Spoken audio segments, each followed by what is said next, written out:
Good morning, guys. I hope we are all doing very well. Welcome back to the channel. Welcome back to a vlog. I feel as if I've not done one of these in like forever. It's probably going to be pretty random, but we're just going to roll with it regardless. It's deadlift day as well, so we'll of course take you through deadlifts, maybe a little bit of back. We're going to be training out the dungeon, one of my all-time favourite gyms, especially for back day. So we're going to be in there. My client, actually from Romania, has travelled here as well, and it's going to be really cool to be able to meet him as well. So that is also something that is super special whenever it does come to working with people all over the world. It's getting to eventually meet them, and that is definitely something that of course we're going to make count today. So it's going to be good to see Robert. He's going to actually be training as well. I'm out on my morning walk right now. I'm out getting a bit of steps in. This is something that I love to keep in throughout the off season, regardless whether I am 40 pounds heavier or 5 pounds heavier. I love to keep in a morning walk purely just because movement is the key. Movement's the key to really good digestion. Movement's the key to really good appetite. Movement's the key to not running into any sort of issues from a food perspective, from a growth perspective, health, fitness. Almost got took out. I don't even know if you've seen that, but I almost got took out by a little guy on a bike. That's why I just love to keep in morning movement, and just movement in general. It's something that is going to lead to you having a much more productive off season. So if it's something that you can do without taking a hissy in the morning by not wanting to get up about, then definitely do it. Get up, get out, get some movement in, because it's genuinely going to set your day off more productively. There's a higher chance you're going to make better decisions in that day, and it's just going to make things all round so much better for your off season.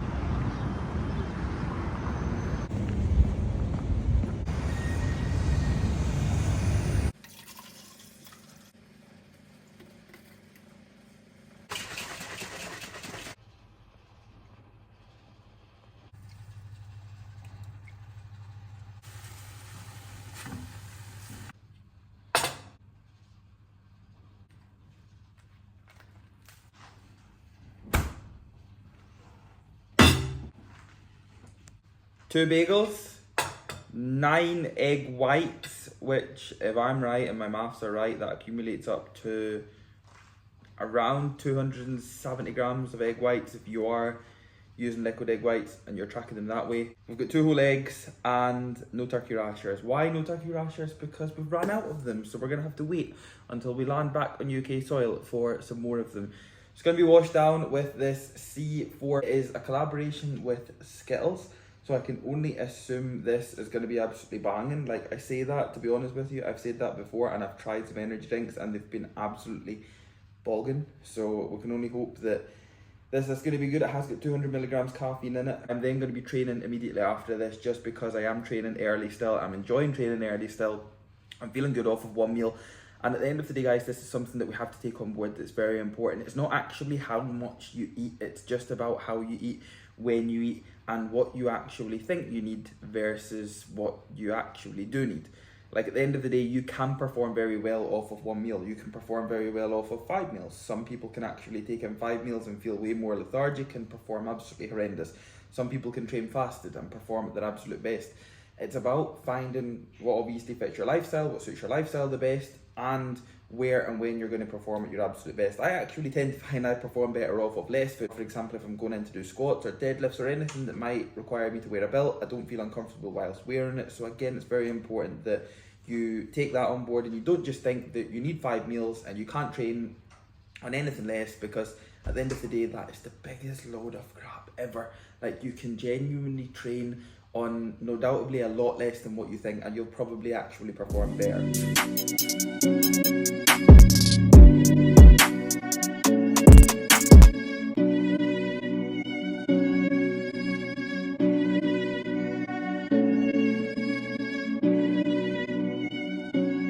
C4 Skittles, I'm probably going to have to give it 6 out of 10.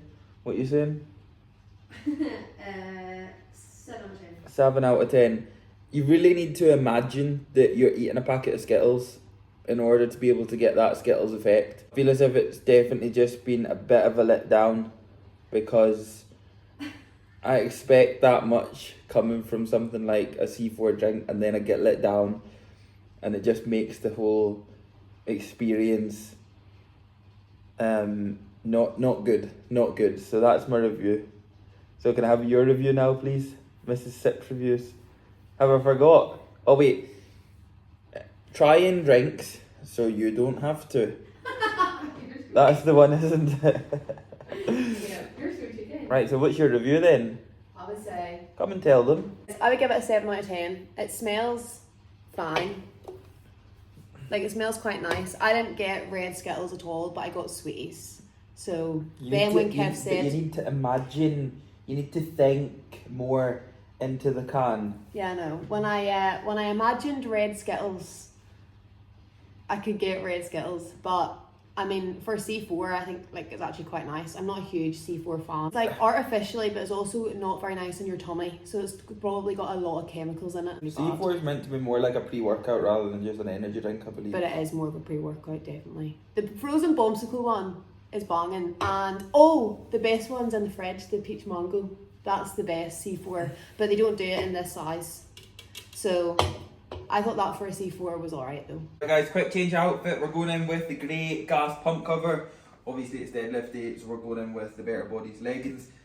If you go in and deadlift and you always find that you're struggling with the bar catching your joggers, or your joggers are tightening up whenever you go down, stop wearing things that are going to hinder your progress on something like a deadlift.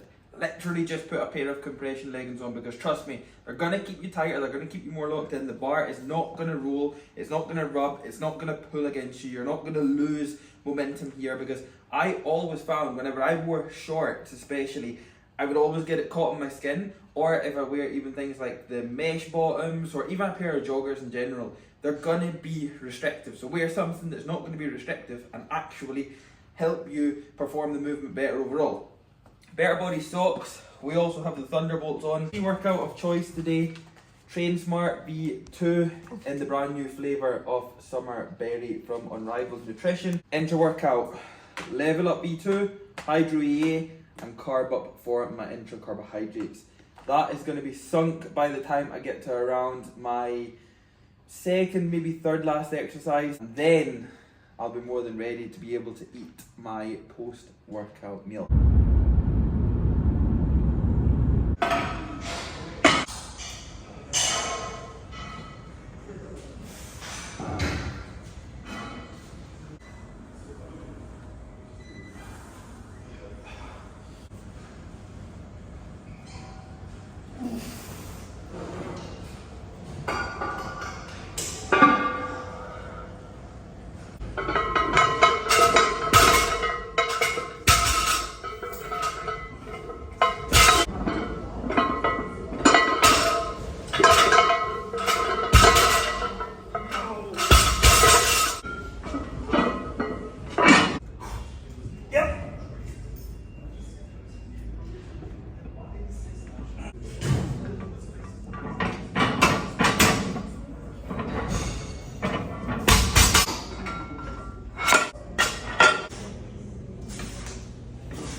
Okay.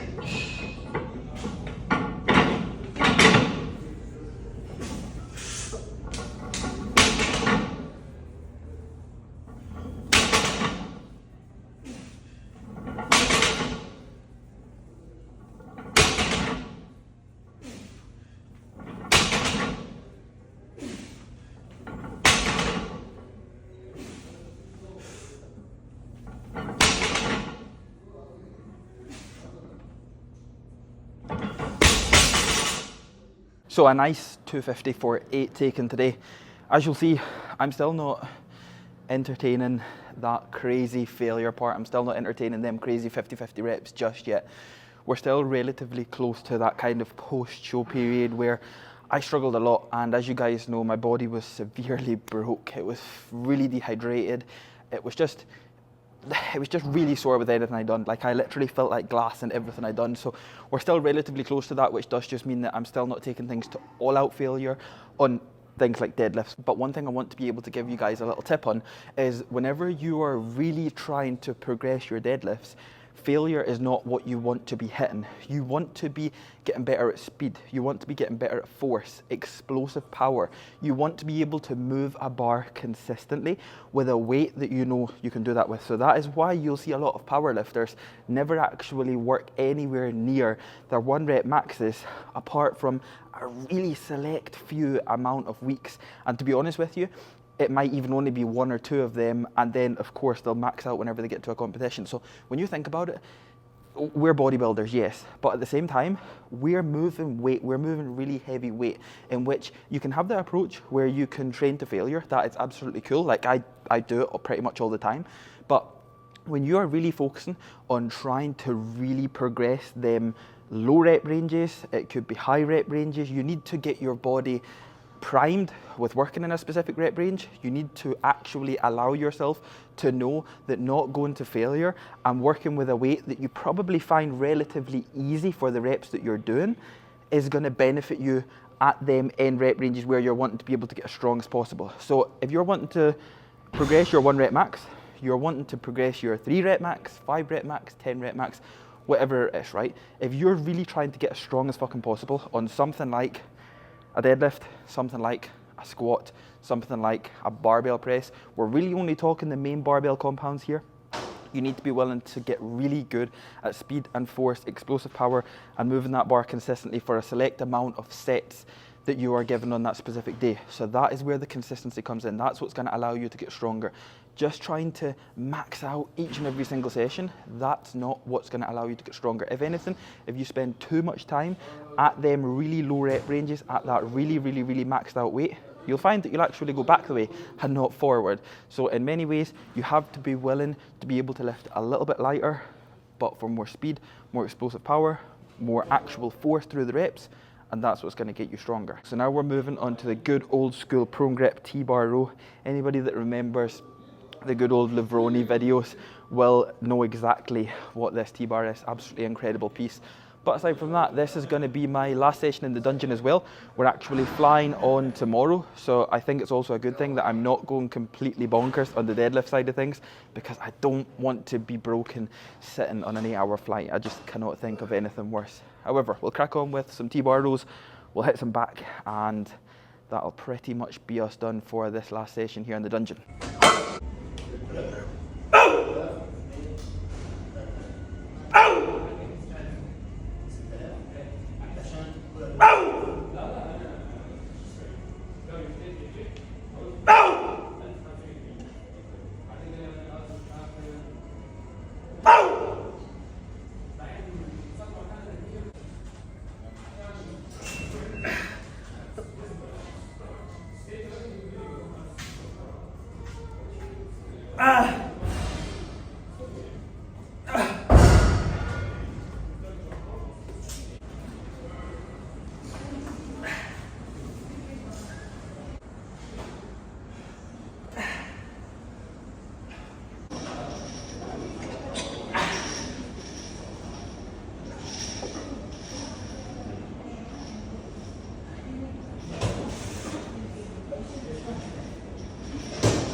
Chicken and rice, you know the score about now. So from if it fits your macros here in the dungeon, calories and macros for this one, 556 calories, which to be fair isn't actually that bad whatsoever for a post-workout. I would definitely suggest going a little bit higher than that for off-season anyway, but whilst we're here, why not? This is going to be part 1 to my post-workout anyway, so I'm going to take this in and then I'm literally going to head straight back to the apartment and either go for additional carbohydrates from crumpets or cereal.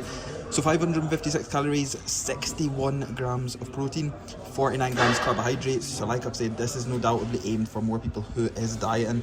And then of course, 11 grams of fats, which is absolutely nothing for this meal. So we're going to take this one in, enjoy this one, get back to the apartment, and then get part number 2 for post-workout.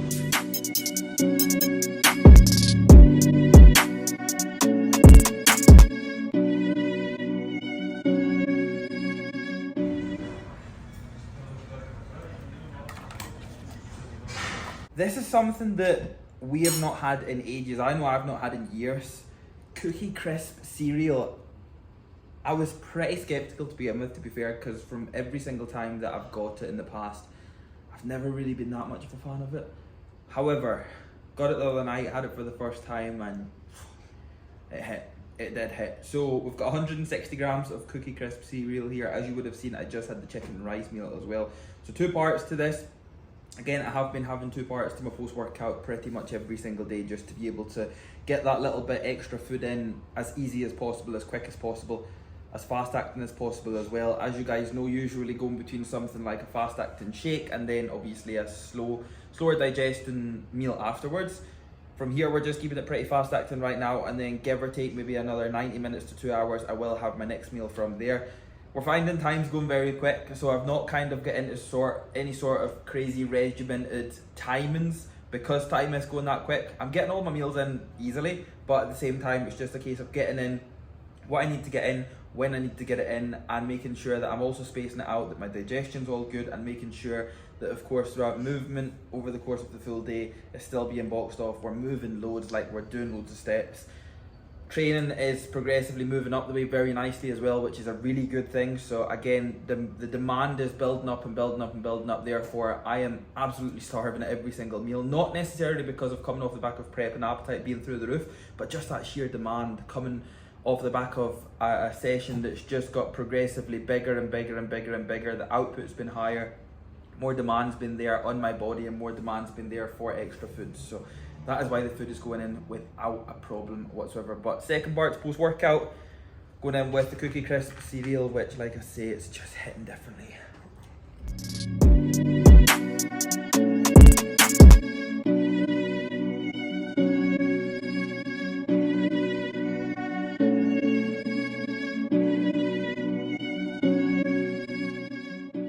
12 seconds later. For anybody watching this video, right, Sarah's in one of these weird moods today where no matter what time of the day it is, what I'm doing, she's just being really fucking annoying.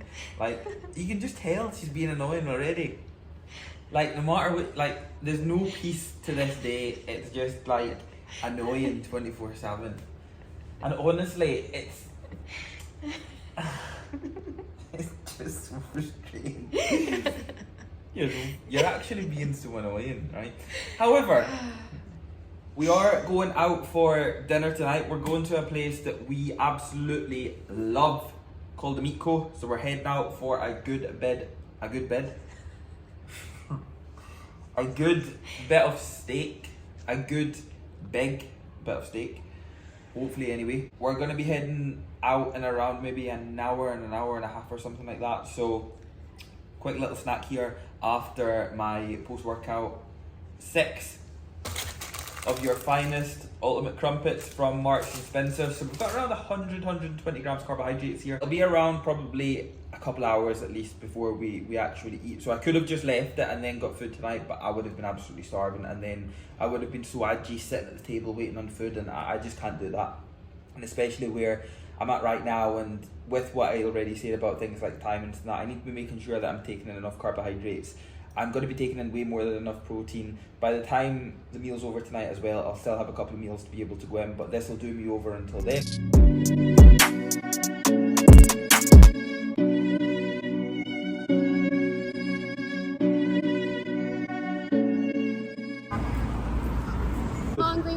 Green man, run. Something you've got to get good at here, because if you don't run when it's a green man, you're getting stuck at a pedestrian crossing for about, I'm going to say 2 hours.